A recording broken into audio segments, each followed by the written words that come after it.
Hi everyone, I'm Kajal. Welcome to the day 33 of my little world.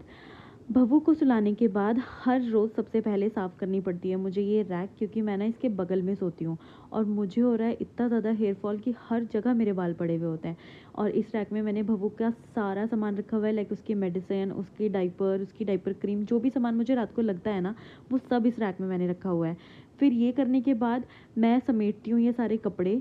इस chair पे आपको हर रोज़ इतने या इससे ज़्यादा कपड़े मिलेंगे, क्योंकि कपड़े रोज़ धुलते हैं, बाहर सुखाए जाते हैं, लेकिन बारिशों की वजह से ना वो कम्प्लीटली ड्राई नहीं हो रहे। और शाम को बच्चों के कपड़े बाहर नहीं सुखाते, तो जो कपड़े सूख जाते हैं उन्हें तो मैं फ़ोल्ड करके रख देती हूँ कबर्ड में, जो गीले होते हैं उनको मैं चेयर्स पे ही टांग देती हूँ। और ये सब समेटने के बाद करती हूँ मैं तसल्ली से बैठकर अपने पेंडिंग आर्ट पीसेस की फिनिशिंग। ये काम बबू को सुलाने के बाद ही हो पाता है, क्योंकि इस काम में बहुत कंसंट्रेशन, बहुत पेशेंस, बहुत डिटेलिंग चाहिए होती है, जो कि उसको सुलाने के बाद ही पॉसिबल है। और मैं कोशिश करती हूँ कि मैं एटलीस्ट 1 से 1.5 घंटा तो दे ही पाऊँ। जब से बबू हुई है तो मैं इतना तो देने का कोशिश कर रही हूँ, और मैं देती भी हूँ 1 1.5 घंटा। और कल ना डीमोल्ड करते हुए ये कास्ट मुझसे इस बच्चे के पैर की उंगली टूट गई। मुझे बहुत बुरा लगा, क्योंकि जब से बबू हुई है ना, मुझे बच्चों से रिलेटेड चीज़ें ना बहुत अच्छी लगती है। मेरे को ऐसा लगता है कि मेरी बहू की है या मेरी बहू के लिए बनी है। और मैं ना वैसे तो हर कास्ट में अपना 100% देती हूँ, पर बच्चों के कास्ट में मुझे लगता है मैं अपना 200% देती हूँ शायद। और ये सब करने के बाद मैंने थोड़ा बहुत अपना ये फिनिशिंग का काम किया 1 1.5 घंटा बैठ के।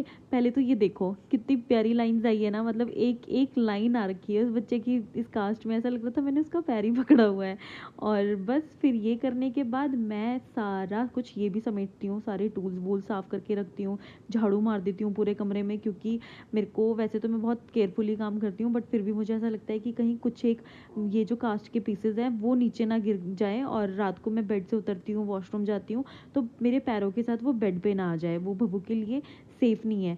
इसलिए ये सब करने के बाद मुझे 12 साढ़े 12 तो रोज़ बज जाते हैं, क्योंकि दिन भर मेरे पास इतना भी टाइम नहीं होता कि मैं कमरा ही समेट लूँ, कपड़े ही समेट लूँ, तो फिनिशिंग करना तो पॉसिबल ही नहीं है। और वैसे मैं जानबूझ के भी 1 1.5 बजे तक जागती हूँ, क्योंकि मुझे बबू का ना डाइपर चेंज करना होता है। मैं हर 2.5 से 3 घंटे में चेंज करती हूँ, और फिर 1:30 बजे चेंज करके मैं आराम से सोती हूँ। फिर मेरी नींद खुलती है 4 साढ़े 4 बजे। फिर उसके बाद में 6 बजे वाला डाइपर जो है ना, 6:30 वाला, अगर तो मेरी नींद खुल गई तो मैं उसे डाइपर फ्री रखती हूँ, और अगर मुझे नींद आ रही है तो मैं उसे एक बार और डाइपर बना देती हूँ। और बस यही है मेरा ना रात का रूटीन।